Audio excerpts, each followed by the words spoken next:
আসসালামু আলাইকুম। এই যে এই কাঠের ব্রিজটা এত পরিমাণ ফেসবুক রিলসের মধ্যে ভাইরাল হয়ে গেছে, এটা আসলে বলার বাইরে। আমার বাড়ির লোকের পার্কের কাঠের ব্রিজ এত পরিমাণ ভাইরাল হয়ে গেছে, আর এটা আমি আমনে করে দেখাইতেছিলাম না। এটা কি কোনোভাবে হয়?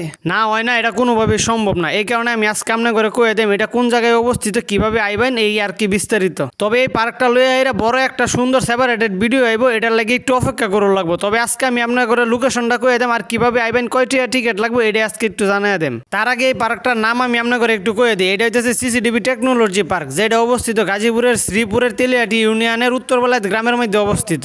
আর এই পার্কের মধ্যে ঘোরাঘুরি করার টিকিট মূল্য হচ্ছে মাত্র 150 টাকা। মাত্র 150 টাকার বিনিময়ে কিন্তু আপনি আপনার প্রিয়জন লইয়া এরা পরিবার লইয়া এরা আইতে পারেন এই সিসিটিভি টেকনোলজি পার্কের মধ্যে। প্রকৃতি ঘেরা এই পার্কের মধ্যে আয়া এরা সুন্দর একটা বিকাল উপভোগ করতে পারেন। আঙ্গর গাজীপুরের শ্রীপুরের মধ্যে এত সুন্দর একটা পার্ক আছে, এটা হয়তো আঙ্গর গাজীপুরবাসীর অনেকেই জানে না। তা করে জানাইবার লাগে আমি আছি এই পার্কের মধ্যে কি আছে, কোন জায়গার মধ্যে কি আছে, আসল বিষয় এটা লইয়া এরা খুব সুন্দর একটা ভিডিও আইতেছে, তার লাগে একটু অপেক্ষা করুন লাগবো।